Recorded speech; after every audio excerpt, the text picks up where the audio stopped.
Well, hello and welcome to the channel. Literally 5 minutes ago, just before I turned the GoPro on, a package has turned up. Now, I've been waiting for this package for a little while now.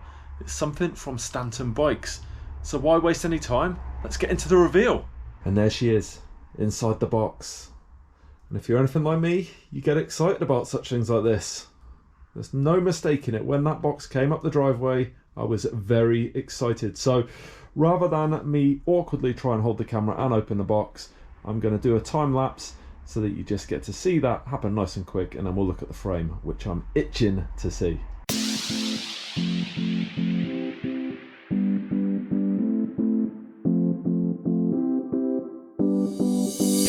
Let me give you an overview of the frame. If you're wondering why it's all taped up, it's because the guys at Stanton Bikes have already pressed that headset in for me, so the tape is just keeping everything together.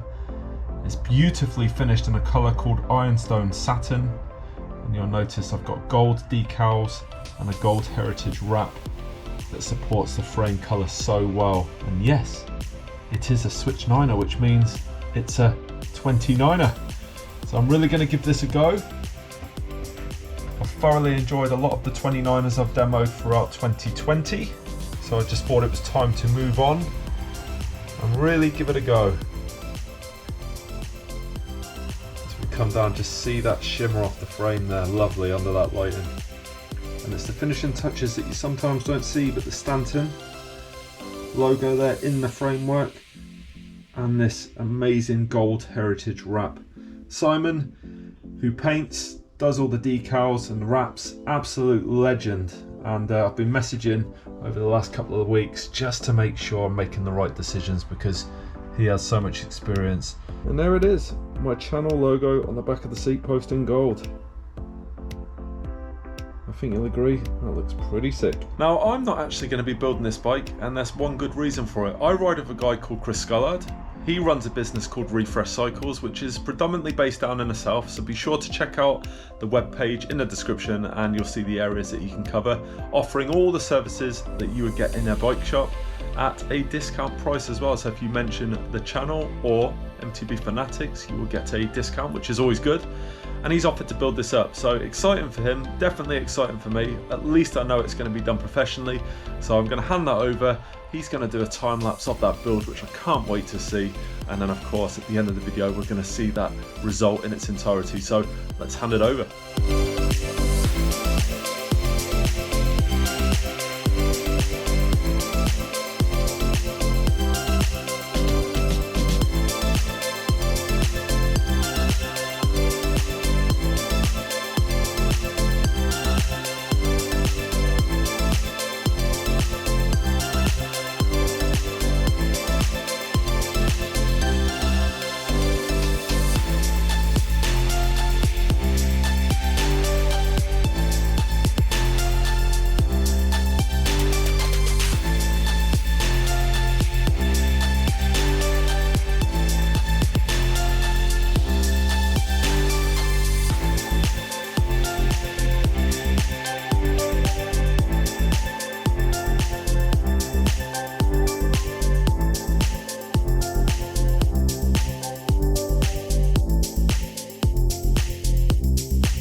So I've just got it back.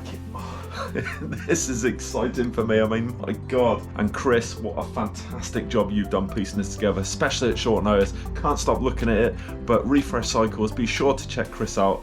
Use the link in the description and you get 10% off as well if you mention MTB Fanatics or myself, Mike JP, so be sure to do that. Now, rather than trying to make space in the garage, which I'm struggling with at the moment, to go through the spec sheet and show you exactly what I put on this, I've actually taken some photos using my DSLR. They look absolutely top notch, and I'm going to do a voiceover, not only showing you the parts that I've put on there, but just how I've managed to save so much money in order to do it as well. Let's check out the bike. Well, there she is, fully built, ready to shred in that Ironstone Satin with the gold heritage wraps and decals on the bike. Sets it off really nice, great colour scheme. Switch 9er being the 29er version of this bike. All matched up really nicely with Stanton components, being the grips. Notice I've got the stem that is 35mm, and also with the bars cut to 780. The Stanton logo looking awesome there. I did Invisi frame this to protect it straight away. And you'll notice even the headset has the Stanton branding on it also. I couldn't not have my own stem cap installed, so MTB Fanatics is a Facebook page I run, go and check it out. And matched up nicely again with 3 carbon spacers there, sets off really nice. Now for the first time ever, I've gone for Shimano SLX brakes. I got these off the Facebook marketplace for an absolute steal, brand new. Guy that didn't want them, never had time to fit them, so I got them for less than half price. And set off really nicely with the Shimano disc rotors, and that's 180mm at the front, 180mm at the rear, and they look really good, just go really well with the colour scheme. Fitted with the SRAM NX group set, I decided to go this way because the GX is quite expensive to replace those component parts, and with an NX you get the same performance. It's not the same quality as such, but the gear range is really important to me, and it's the same gear range as a GX group set would give you, just everything is so much cheaper to replace. I decided to go for a chainring guide at the front just because it will get lumpy on this hardtail at times, and I don't want that chain jumping off, so it'll just keep it all straight and true. This was the hardest decision I had to make, and that was what fork to get. Now that's because it all depends on your budget. Now I decided to keep it low, so this is a second-hand fork that I bought off a friend I ride with, got a really good deal on that, so keeping the cost low again. It's 130mm of travel. I've already had experience on a Revelation on a white T130, loved it, so I decided it'd be a good matchup for this bike as well. So you don't have to go crazy when you're looking to spec out these bikes, and if you want to upgrade or change in time, then obviously you've got the option to do that, but this is an absolute fantastic start. And finally, the Nuke Proof Horizon wheel set. Now I got this off a guy on the Facebook marketplace, took them off a brand new bikes that hadn't even been used and got them for literally less than half price. So again, some huge savings had all round for this particular build, so it is worth taking your time, working out what you need, and then trying to get those parts a little bit cheaper where you can. So that's it, that's the build complete, and I'm really satisfied with the way it's all been done and the amount of money I've managed to save along the way. Thank you to those that have helped me get this far as well, in particular Chris, and of course a huge thumbs up, as I've said before, from the team at Stanton, in particular Dan, for believing in what I do. Now of course, if you like what you've seen, what would be great is if you give it a thumbs up, throw your comments in down below, and of course subscribe, that would be wicked. But don't forget, if you're interested and you want a steel bike, regardless of whether it's a frame or a full build, if you mention my channel or my name to the guys at Stanton, you'll get a nice little discount there, so that's definitely worth having a conversation about. Until the next one though guys, I'll see you later.